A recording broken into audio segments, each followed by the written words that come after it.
12. Today's we study about the property of flowers. जैसा कि इसके पहले वीडियो लेक्चर में हम लोग ये देखे कि टिपिकल प्लांट्स एंजियोस्पर्म वो फ्लावर का फॉर्मेशन किस तरह से करता है, तो अब इस वीडियो लेक्चर में अब हम लोग अपने टॉपिक्स पे आते हैं फ्लावर। क्योंकि sexual reproduction in flowering plants, जब फ्लावरिंग प्लांट्स का नेम आता है सबसे पहले हमको ये जानना आवश्यक है कि व्हाट इज फ्लावर, फ्लावर क्या होता है, फ्लावर में कितने पार्ट होते हैं और उस सब पार्ट का फंक्शन क्या है। इसके बाद हम इसमें देखेंगे कि फ्लावर के इनर साइड में किस तरह से उसमें क्या क्या चेंजेज हो रहे हैं।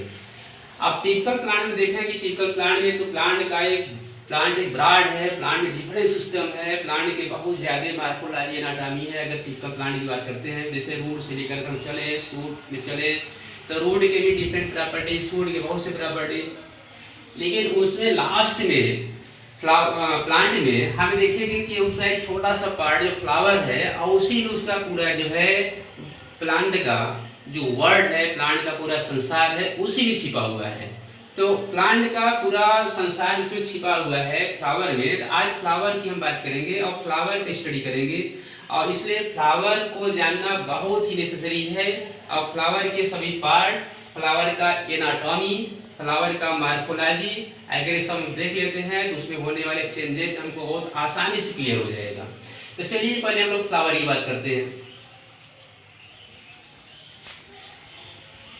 Flower that is reproductive unit of angiosperm,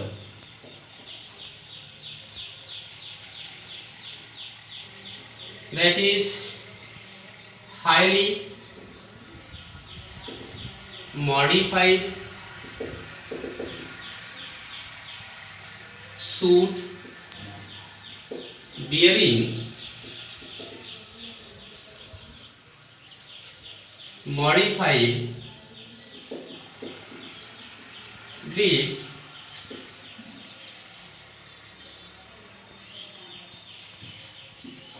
modified floral leaves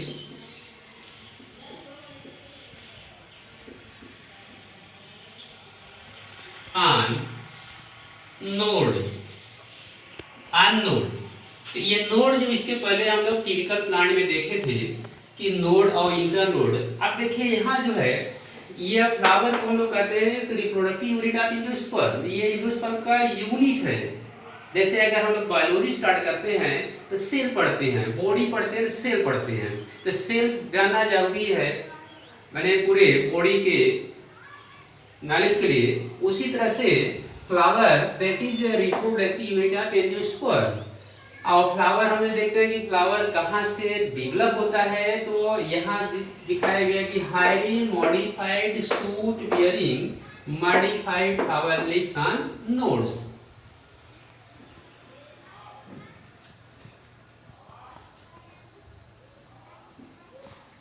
इसके बाद थोड़ा हम इसको फोकस करते हैं।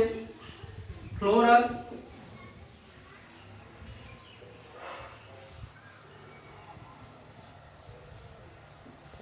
leaves arranged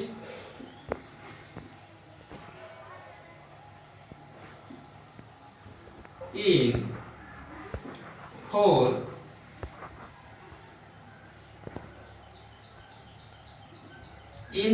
holes। तो ये जो फ्लोरल लीव्स होता है, फ्लोरल लीव्स ये 4 होल्स में अरेंज होते हैं। और इसके होल्स कौन कौन से होते हैं इसको हम देख लेते हैं। जिसे हम कहते हैं calyx, second corolla, next androecium, next गाइनोइसियम।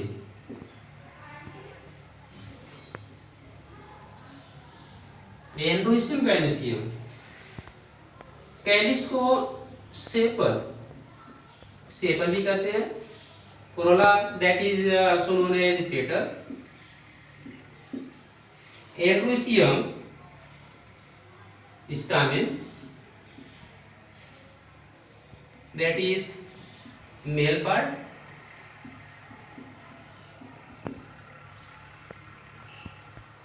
Gynoecium, also known as pistil, that is female part. तो ये जो फ्लोरल लिस्ट होता है तो फ्लावर को ये 4 होल्स में अरेंज किया गया है. तो एक आइडियल फ्लावर होता है जिसमें कैलिस, कोरोला, एंड्रोसियम, गाइनोसियम ये सब प्रेजेंट होते हैं. तो इसको ये कैलिस कोरोला को also that is known as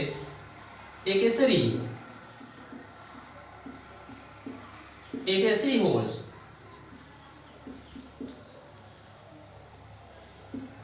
And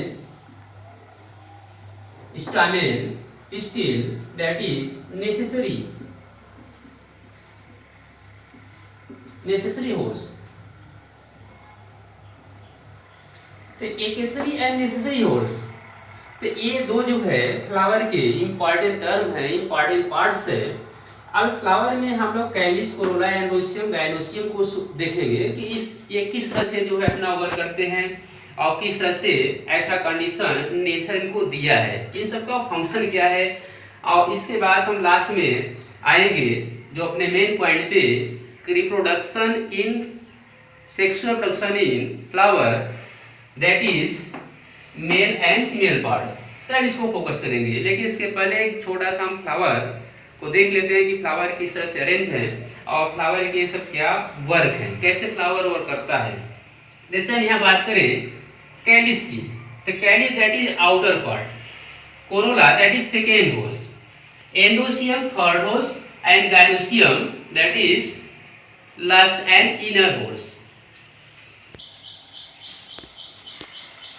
चलिए हम लोग देखते हैं एक typical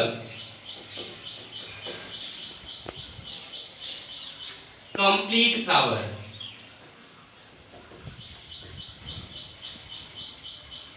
A typical complete flower. Firstly हम लोग देखते हैं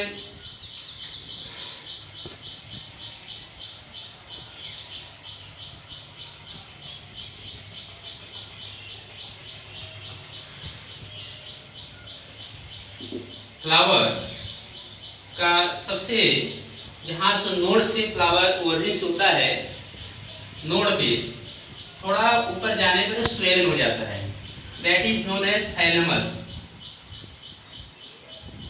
थाइलेमस फ्लावर के सभी होल्स इसी थाइलेमस पर अरेंज होते हैं. तो इसमें सबसे बाहरी हम लोग देखते हैं इस तरह से में दिखाई देता है, that is calyx, first holes, second holes Corolla that is second holes, third holes आते हैं इस तरह से अरेंजमेंट मिलता है हमको ऐसे, that is stamen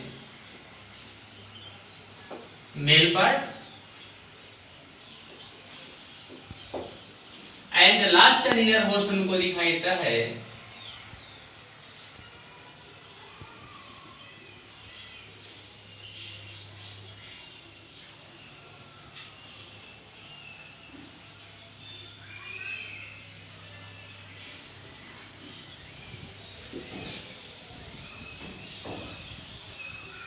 that is middle part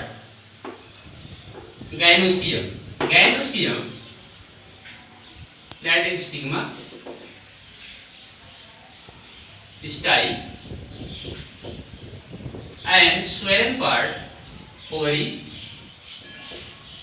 Ovary included ovule. Ovule contain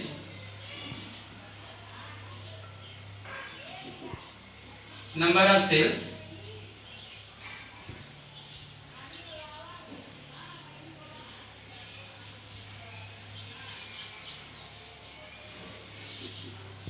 That is known as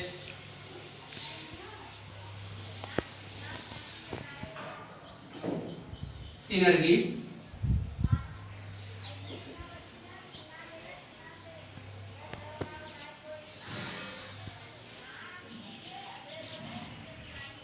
egg cell,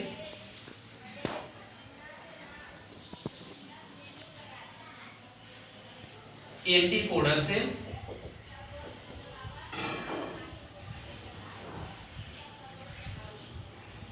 and secondary nucleus.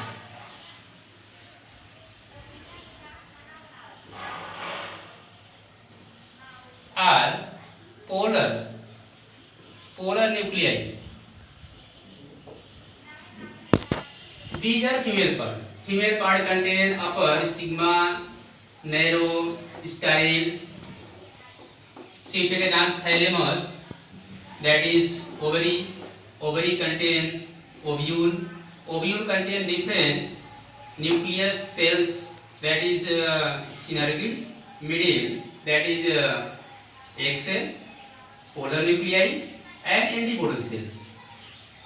These are, that is a complete flower. Complete flower, that is also known as bisexual. Bisexual flower, that is a complete flower. तो complete flower हम उस flower कहते हैं इसमें सभी flower के part present होते हैं।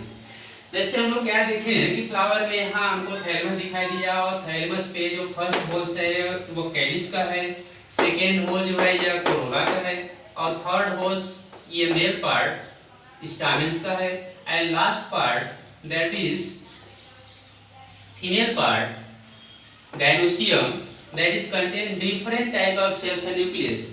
तो हम इस फ्लावर पर ये टिपिकल कंप्लीट फ्लावर देखने के बाद अब हम आएंगे अपने चैप्टर पे जहाँ से हमको अब फोकस करना है कि sexual reproduction in flowering plants. तो फ्लावरिंग प्लांट में जैसे इसके पहले हम लोग क्या देखे थे, these are accessory part and these are necessary part. तो अब हम अपने नेसेसरी पार्ट पे आएंगे जहाँ से हमारा चैप्टर स्टार्ट होता है और इस चैप्टर में जहाँ से हम यह फोकस करेंगे कि sexual reproduction in flowering plants. तो फ्लावर में किस तरह से ये रिप्रोडक्शन होता है, इसके लिए अब हम आ जाएंगे अपने मेन टॉपिक पे, stamens, that is androecium and gynoecium. अब एंड्रोसियम और गाइनोसियम का एनाटॉमी डिटेल स्ट्रक्चर देखने के बाद तब उसके बाद हम इसमें देखेंगे फर्टिलाइजेशंस एंड अदर प्रॉपर्टीज, जो कि फ्लावर का सबसे इम्पॉर्टेंट टर्म है, इम्पॉर्टेंट पार्ट्स है। इन कभी कभी क्वेश्चन आता है कि कैलिक्स और कोरोना के इसमें क्या रोल्स है फ्लावर में।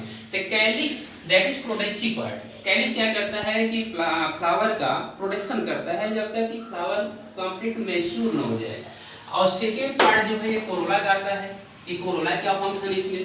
तो कोरोला का फंक्शन आपको बता दे, corolla that is attractive part of flower. ये फ्लावर का अट्रैक्टिव पार्ट होता है जो पॉलिनेटर को अट्रैक्ट करता है फॉर पॉलिनेशन।